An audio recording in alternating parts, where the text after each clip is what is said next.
It all started with a very simple idea. Tell the stories of how successful middle market CEOs made it to the corner office. I'm Brant Handley, founder and managing director of Resource Options International, or ROI. We're the USA's premier executive search firm focused exclusively on empowering middle market companies to attract, hire, and retain A players while transforming top executives' careers and lives. ROI's Into the Corner office is dedicated to discovering how middle market CEOs advance their career, and we're making these remarkable and sometimes quite unbelievable stories available to you for the very first time. Listen and learn about the challenges they've overcome, the interesting people they've met along the way, and the lessons learned that steered these executives' unique journey into a middle market corner office of their own. I know you enjoy these CEO stories as much as I've enjoyed recording them. So thank you for listening today. And if you like what you've heard, rate us on iTunes or wherever you get your podcasts. I'm looking forward to you joining me on the next great middle market CEO adventure into the corner office.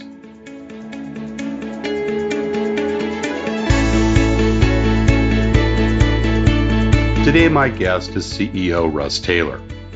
Russ is a dynamic businessman, leader in the tech space, and a born entrepreneur. As CEO, president, and founder of Fusion of Ideas, he leads the only American mobile integration company offering end-to-end mobile device branding experiences, in-house app development, mobile integration programs, and consulting for some of the largest brand names in the world. Russ is a graduate of Brigham Young University, where he studied advertising and marketing. Russ Taylor, welcome into the corner office. Thanks a lot, Brandon. We're so excited to be here. Great to have you here. Well, we like to start these conversations hearing a little bit about your early years. Where'd you grow up and what was your family life like? Yeah, so I was actually born in Germany. My father served in the Air Force and was, unfortunately, was there for about a year or two, so I don't remember too much. Nor picked up the language, I guess. Yeah, 9. But I had the primary opportunity to grow up out in Palmdale, California, so up in the high desert in Southern California. And so loved it there. It was definitely a smaller town, and out in the desert, got very hot. But I had some great friends there and learned a lot through sports, through football and things like that. And then my parents teaching me growing up. And so yeah, tell us about your parents. Dad was in the military then. Is that what took you to Germany? Yes, yeah, he was in the Air Force, and then he got stationed out from there to Georgia and then Southern California, and then we kind of ended up there from that point forward. Right, and right. He's actually. I think there's an air base near Palmdale, right? Yeah, of course. Yeah, exactly. Yeah. We used to go out there on the lake bed and drive our cars kind of a little too fast. But so that's where the Camaro came in, I guess, right? Exactly. Yeah. So did Dad retire with the military, or did he go into business afterwards? Yeah, he was only in the Air Force for a few years, and then he's in the insurance industry now, and so yeah, he worked for Allstate for quite a few years, and now he's doing some freelance stuff for body shops and things like that. So got it. Did he go on to get his degree? Did he benefit from that in the GI service? Or? He did, yeah. That was a huge benefit for him. He got his bachelor's, and actually in the Air Force he was doing all the A-10 Warthog laser guidance systems. So it was a pretty cool project for him to work on. Brothers and sisters? I have one brother, and he actually works with me at Fusion of Ideas. And so he's awesome. been a pivotal member of our team, coming on with all of the production capabilities that we have, and now works as our enterprise director and kind of manages our larger kind of long-term accounts. And so cool. Younger brother? Younger brother, yep. And mom, was she a professional or stay-at-home? She was an incredible stay-at-home mom. So, which, being a father and having 2 kids myself now, I totally appreciate all the investment that she made in us and in our family. And she actually had in addition to, being a stay-at-home mom, she was had an in-home daycare throughout growing up. So it was good for us because we also got the opportunity to, learn a little bit how to raise kids and take care of them. So she put us to work taking care of the kids after school. So cool. What were some of the influences that you remember from mom and dad growing up? Some of the influences, I mean, I think, my dad always taught me a really powerful work ethic of commitment and getting things done that you'll say you're going to do, and, not really giving up on things. And so I've always appreciated that. We went through some difficult times, I think, with his jobs transferring over from one kind of role to another, and things were tight. And I remember he was big into the model airplanes, the RC airplanes he'd fly around. Cool. Yeah, he's an incredible artist. I mean, he can build these things, and they're so detailed. And that was one of his big things. That's his personal passion. And I remember, you and your brother go out there with him, I'm sure. oh right? yeah, we'd go out all the time. And I got into the remote control cars. But I remember, one of the things that really still stands out to me is that he had this, it was his favorite airplane. It was the Chipmunk. It was like the acrobatic, plane. And he spent hours on this thing, building it and getting it all set up. And I got into the remote control cars, and I really wanted this specific RC car for Christmas, and it just wasn't going to work out for the finances. I remember he went and sold that plane to get the money to get me and my brother some Christmas presents. So it was just a really cool thing, and I was just old enough to realize that actually happened, and it was just one of those things that stood out to me of putting obviously family first and the dedication that goes into that. So. Any other early influences in your life, either people and or experiences? Yeah, I mean, I think, obviously from sports, from football, my coach, Jeff Williams, was one of the coaches. I have a bunch of coaches, obviously, but he was my football coach. And, he was such a good guy. And seeing now, looking back on it, I mean, he put a lot of dedication and time into that program. And, growing up out in Palmdale, it's, sometimes a little rougher areas and kids, and it's kind of a tough area to grow up in. And, hot. I grew up on the coast, and I remember going to Palmdale for a football game, coming off the bus, at about 110 degrees. We didn't win that game. That's right. 'Cause you're in our territory. Right? That's right. Big difference between the coast and inland. It was one of our secret weapons. Right. Now, did you play all the way through high school? I did. Yeah, I played football, baseball, basketball. Did track and field. I was actually Captain Von Trapp in the high school musical my senior year. Good for you. Loved it. Wow. So, yeah. What about schoolwork? Were you a good student? I was. I think I've always had this kind of entrepreneurial mindset that at least that we all tell ourselves that we have, right? And so I was like, I'm going to run my own company and do this, as an early age. So I always had a tough time with school because I was kind of somewhere else, but I did well. I mean, obviously my parents expected me to do well, and made sure that I did well, and I did actually well. I had a high GPA when I graduated. I went on to junior college. I actually made it on the dean's list, which I was surprised by. And then, as you mentioned, I went on to BYU. And I think BYU was the tough one because I was actually running my own company at the time while I was in school and doing, we had a publication that we were doing. It was called Wired Magazine. It went out to all the college students, and it was all college life and this whole thing. And one of our first issues was with Napoleon Dynamite. So John Peter was on the cover. And, we actually, this was right after the hit came out, and we actually got to do an interview with him, and it was like our big issue. And so I was in that world, and it was really hard for me to stay kind of focused on school. But my wife Debbie, she just made sure that I was gonna graduate.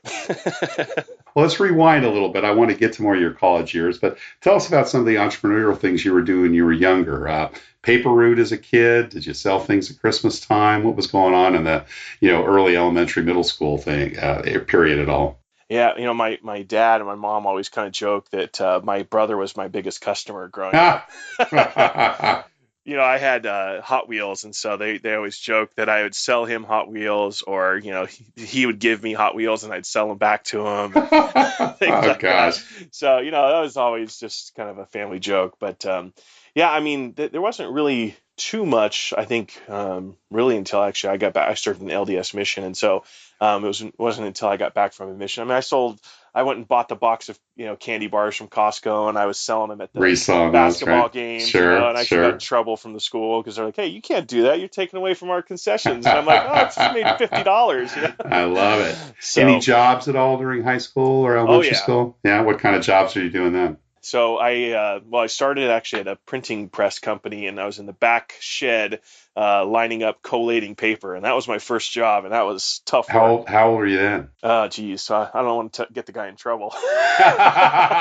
Let's say below normal working days. Got it. He was a close family friend, so it was a summer job. I was like 15 or something like that. But so was that kind of a 20, 30 hour a week thing then you were doing? Yeah. I was like basically after school through the summer, stuff like that. And it was awesome because at that time being like, I think it was like 14 or 15, I was like making money. This is great.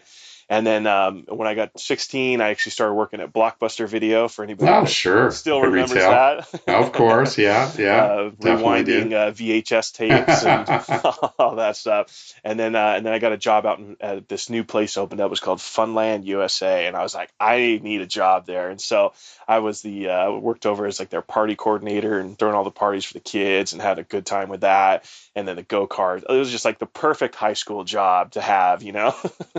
That's great. Now, was the money that you earned kind of part of the deal to save that away for college, or was that pretty much going towards racing the Camaro? Yeah. Well, I mean, I obviously I had like a passion for cars and racing and stuff, but I didn't really get into that until after probably a little later, 25 or something like that. My dad actually had a Camaro, and it was a 94 Camaro, and he was nice enough to let me drive it. And so we did a few street races and some stupid stuff that I shouldn't have done. But it was a good time though. So college, was that always kind of on your radar screen going through high school? Did you know you'd go there? I think I knew like, oh, I should go to college, and I think I need to go to college, but it was not something that was a priority for me. My dad, obviously, he got a bachelor's degree.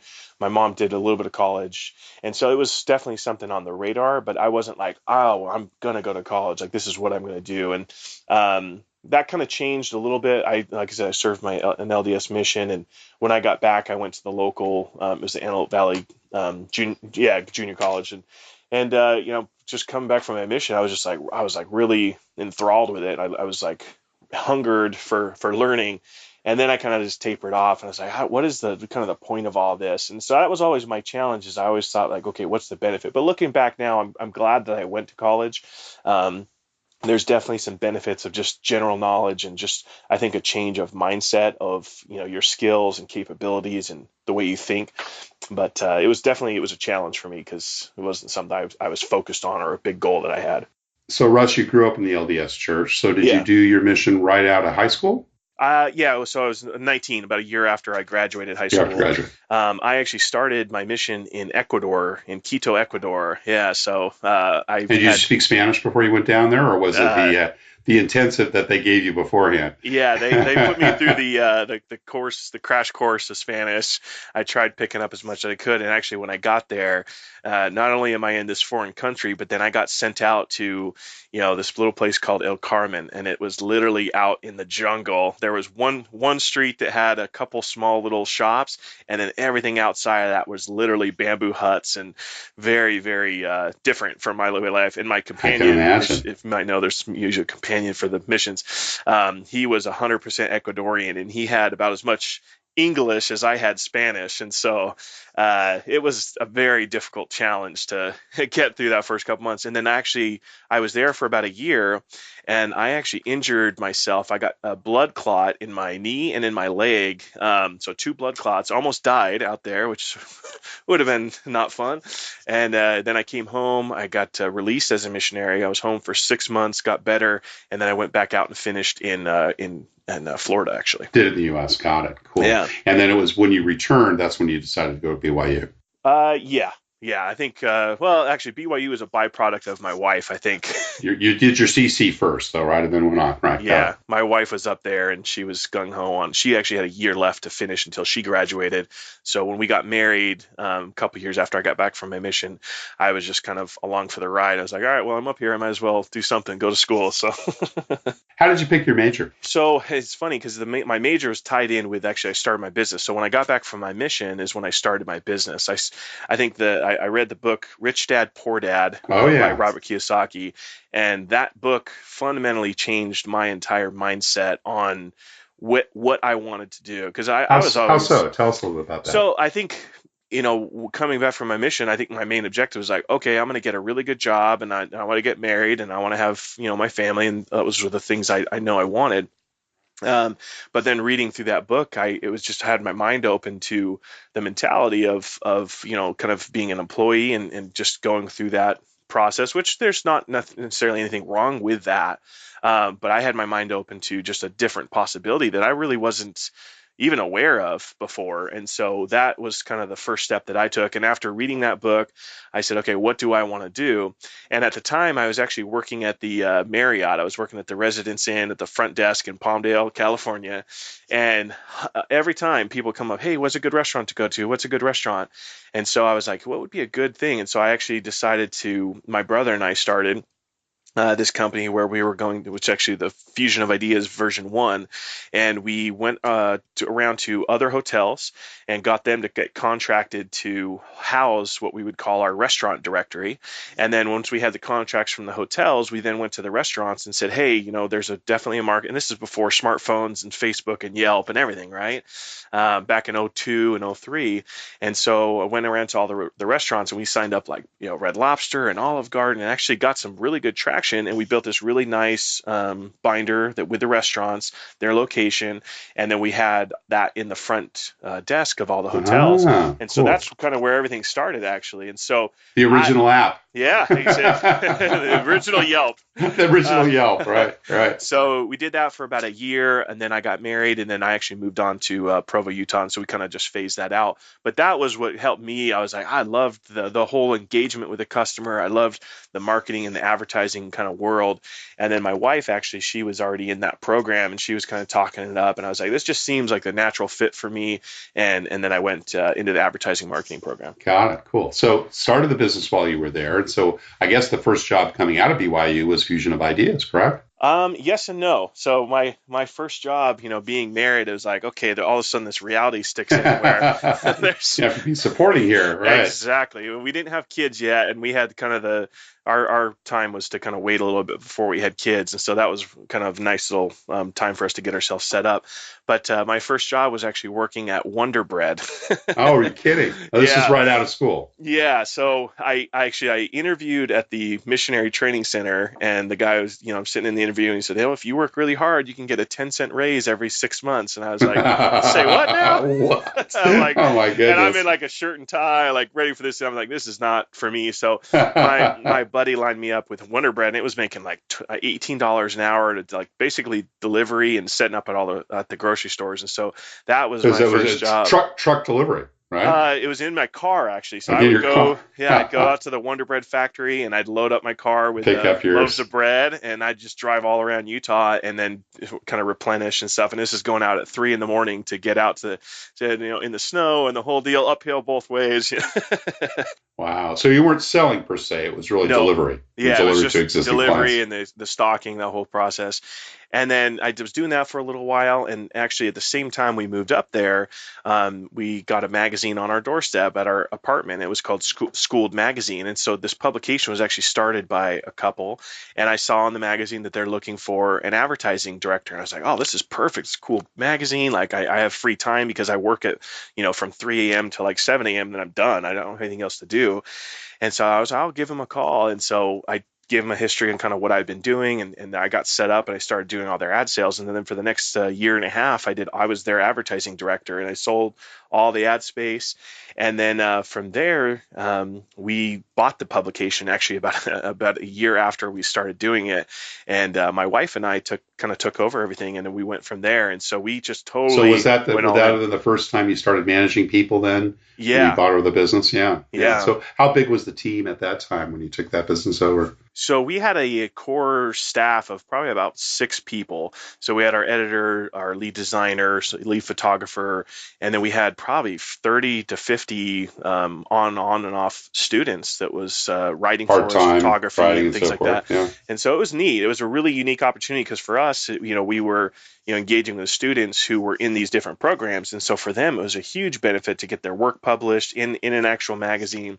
And that was a really just awesome experience. How is that transition, Russ, from, kind of being an individual contributor, working for someone else, and then buying this business and, then all of a sudden having employees? Was that difficult for you, or was it kind of a natural transition to take over the direction of those 5-6 employees? Yeah, I mean, for me, it was just like, I felt like, okay, this is my calling. Because, even in like the college side, like anytime we would have to do group projects, I would kind of be the group leader, and I'd put all the pieces together, and I didn't really do the work. I was like, this is nice, actually. Yeah, have them, and I'm just kind of helping pull these pieces together. So it was something that just kind of, I felt natural progression. Yeah, and I thrived on it, actually. Yeah, awesome. What were some of the early management experiences you had once you bought that business? Oh, man. So, I mean, I think one of the challenges was the college students, right? The mentality of a college student, and, availability, and kind of working through scheduling and just all dependability, of those. Exactly. I'm sure, as well. Expectations. Right. Hey, we needed you to be here for this photo shoot and things like that. But, we just dealt with it, and we had backup people to support that and things like that went into that. And we actually did quite a few events. So we threw some big events out in the area, and they were either partnering with our advertisers, either at their locations. And so that was just a little bit of a challenge too, of getting a team in place to help with that. And that was difficult. It was like finding other people to kind of do what I was doing.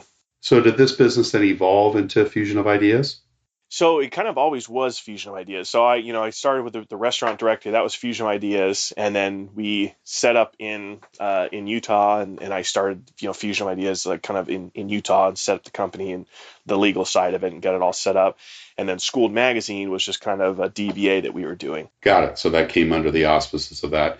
And then, you obviously sounded like you took to managing people well. How would you say, if anything, your management style has evolved over the years now that you've got a larger organization, obviously, a couple hundred employees now? What's your total staffing? We fluctuate depending on projects that we have going on with clients, and we'll be anywhere from 50 to 100 usually. Right, because you've got people that are coming in, contractors, and different projects.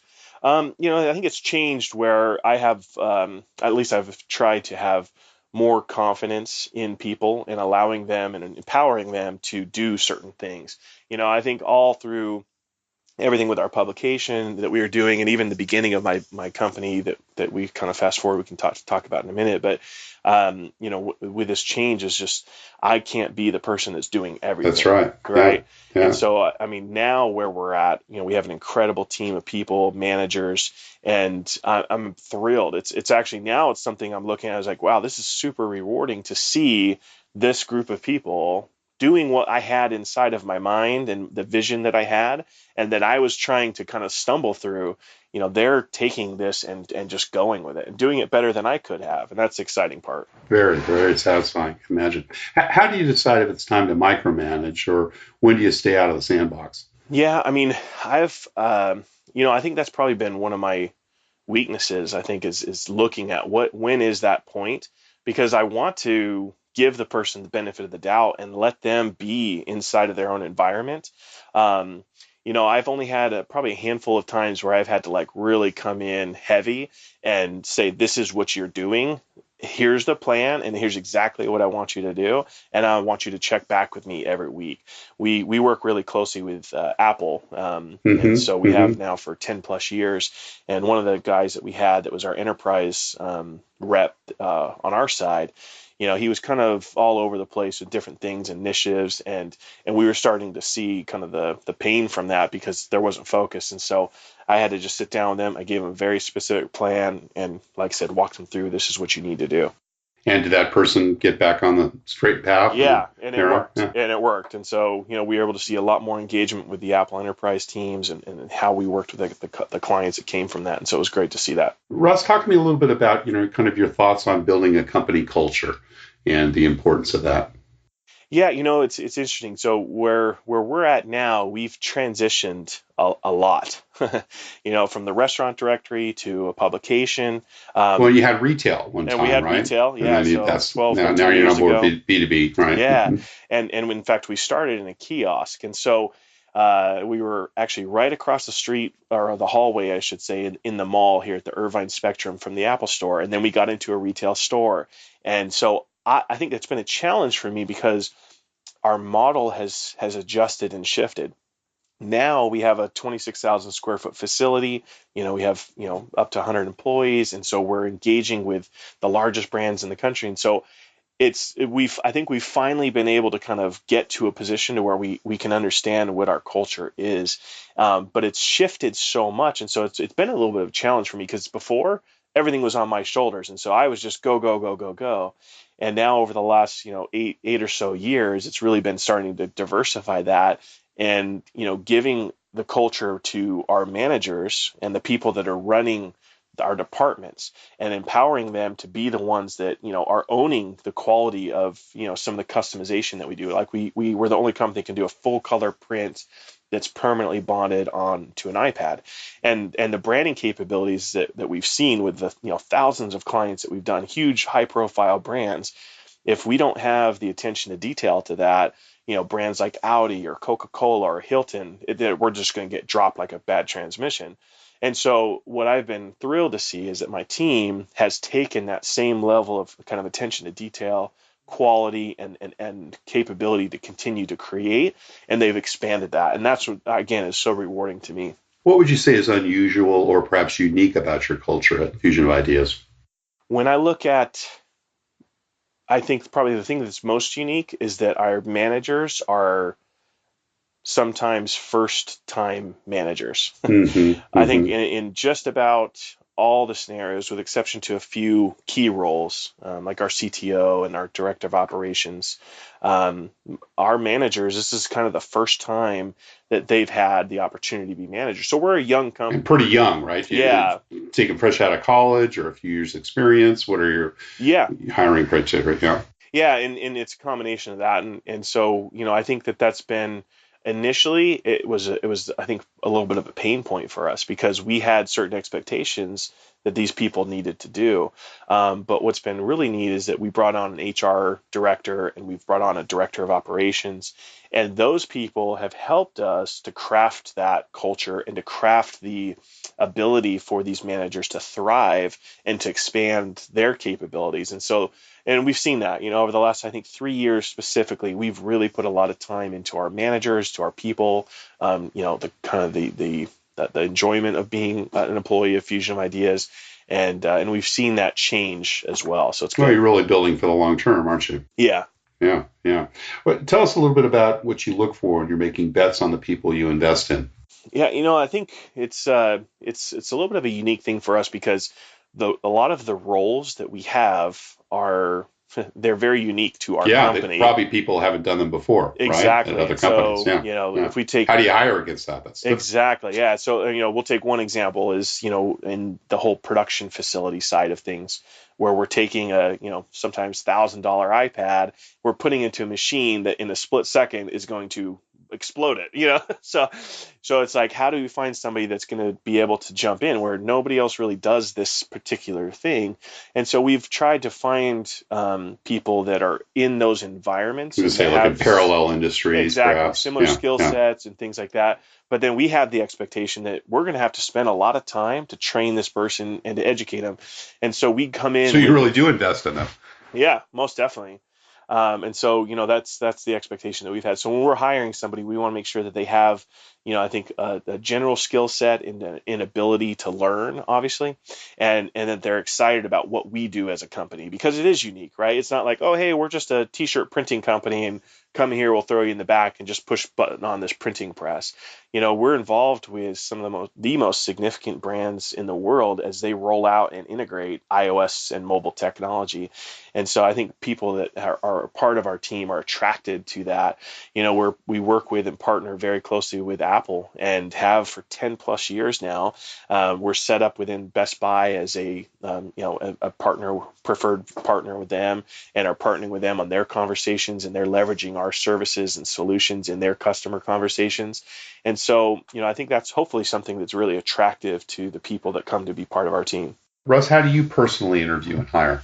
I think it's probably been one of my weak points, honestly. I think just because my mindset is I'm going to do this and I'm just going to keep pushing ahead. And so I've been very fortunate to have a combination of my wife, who's very meticulous at like the interview questions and a lot of these things. She works in the business. She is, yeah. She actually is our COO, and she's the one who kind of keeps me in line for everything. I know how that feels. Yeah. No, but it's awesome. But she comes from a great level of experience that she had when she wasn't working. She's only worked with Fusion Ideas now for the last few years, and she had a bunch of other roles while I was doing all of this stuff. She was doing some things, and she learned an incredible amount of experience, and so she helped a lot first. And then, as I mentioned, we brought on an HR director who basically kind of conducts now all of those first interviews. And where I'm at, luckily now at this stage, is I only have a few key people that that have reporting to me, and those people do an exceptional job at the interview process and picking people. And I think my main role now is just making sure that I empower them to make that choice, right? And know that once they make that choice of the person they're going to pick from, they're going to have to spend the time to invest in training and effort and support and everything else that goes into that. So. Well, I'm sure from time to time, too, some of your direct reports have people that they're hiring.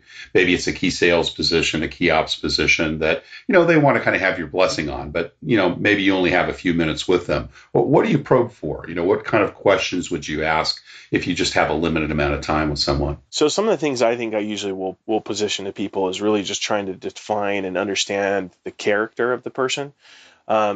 Because again, we have, especially if you talk about for sales roles and positions and things, we're working with the largest and most significant company in history, right? Apple. And so the people that are going to be interfacing and in contact with, our networked relationship that we have, I need to make sure that I'm confident and comfortable in them. And so I'm usually catering, those are the mainly primary focus of my questions is, how are they going to act? How do they carry themselves? And are they in this for just a paycheck? And obviously everybody needs to get paid. Or are they actually really passionate about what we do as a company? And so I'll usually ask people like, what do we do as a company? I'll ask them that. And if they can't at least give me what my website says, then I'm not even interested. Haven't done their homework. Yeah, exactly. And so that's usually one of the first things. If they can confidently explain to me what it is we do, and then I'll pose a question of, well, why do you want to be here? What's attractive to you? And then I listen, and I just want to pay attention to what it is that they're saying. Because if they're just like, oh, I've been out of work for the last 6 months and I need something, then you're not the fit for us, right? Now, you've mentioned Apple a couple of times. Obviously, that relationship's important.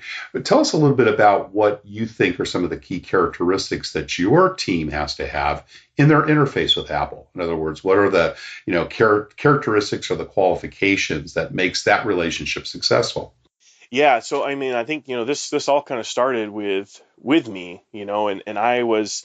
And I'll tell a quick story. We started customizing iPod Touches when the first iPod Touch came out, and the client was Vans, the shoe company, and they bought 5 iPod Touches, and they said, hey, we want to have you guys customize these, and so we did the design. They actually chose my design that I did, which I was like, hey, that's pretty cool, and it was a checkerboard pattern. And we gave them to the client. The CEO of Vans said, oh my gosh, this is like the Vans edition iPod Touch. I want everybody to have some for this Triple Crown of Surf event. And so that project became 250 devices. And at the time, for Apple, that was a huge win for them. And so that project got pushed throughout the entire Apple network, all the Apple business teams across the country. And then the next thing I knew, I'm getting, out to Chicago and New York and Florida and all these other areas to meet with the Apple business teams and to share with them what it is that we do. And so for about 5+ years, I was on the road almost every week, meeting with these teams, showcasing what we do, building our company. And, I have a firsthand experience of what it takes. And so, between the teams that I have now, the people that I have in place, the expectation is that they're going to fulfill their commitments. I think that's probably one of the most significant pieces is that if they say they look for. Exactly. And I think that was one of the things that I've got feedback from Apple is that they loved is that, if I said I'm going to get something to them back in 2 days, or if it's going to get fulfilled at this time, or we're going to do 150 of these devices, it always got done, no matter what. Under promise, over deliver. Exactly. Yeah, totally. Yeah, And so, yeah. and that's how we have built through organically, because we don't have any formal agreement in place with Apple. This has just been an organic relationship that over the last 10 years has evolved. And it's because the commitments that we're making, the attention to detail and the quality that I kind of spoke about earlier on what the finished product looks like, because we're taking their product and then we're putting a customer's brand on that. And if it comes out sloppy, and the customer goes back That's a poor reflection on exactly, and they complain to Apple, then the Apple team's can say, maybe we won't send any more, engagements because these guys keep messing this up. And Are you the sole supplier for them on that, or do they have others that they work with? So when it comes to the capabilities that we do, there's not really anybody else that does Fantastic. that. And so it's an incredible spot for us to be in right now for our company. Yeah. Russ, you've been very generous with your time. I've got one last question that we'd like to ask all the CEOs. What career and life advice would you give to someone who's got their eyes on the corner office, or in your case, wants to be an entrepreneur and be successful and build a company? I think just kind of start where you are, I think is the key. I think if I looked back, 15, 16 years ago, we started a company in 2002. If I looked back and I was sitting in the hotel, lobby, working at the front desk at the Marriott, getting ready to start this little restaurant directing, and I said, I'm going to have a multi-million-dollar integration technology company, and we're going to support and work with Apple. I don't even think I could have envisioned that. And so I think sometimes people get so caught up in, this is what this person's doing, and that's what that person's doing, and that's great. That's good to have a somewhat of a vision of what you would like to do, but everybody is going to have their own perspective and their own kind of path to go through. And so I think that, it's start where you are, find something that you're passionate about and start a company and start a business and then grow it and put your time, your effort, your integrity, everything into what it is that you're doing. And then let kind of time evolve you and come out the other side. And as you make commitments, keep them. Yeah, as you make commitments, keep them. As you find opportunities to network with people, build relationships with them and grow those relationships and seek for opportunities to add value to people. Don't just seek for money, because that's the last thing that you should be paying attention to. And I think where I've seen, probably the single-handedly most significant relationship is with Apple, right? And we have a pretty incredible claim where we're at right now. And Fusion of Ideas as a company, we're not a national brand. People probably haven't heard of us, and that's okay. But we have an incredible relationship with Apple within Apple because we've invested in the relationship and we've sought to bring value to that relationship before we've sought a paycheck or a PO from a client or from them. And that's where I think we've been most successful. And so people love when you bring value to a conversation.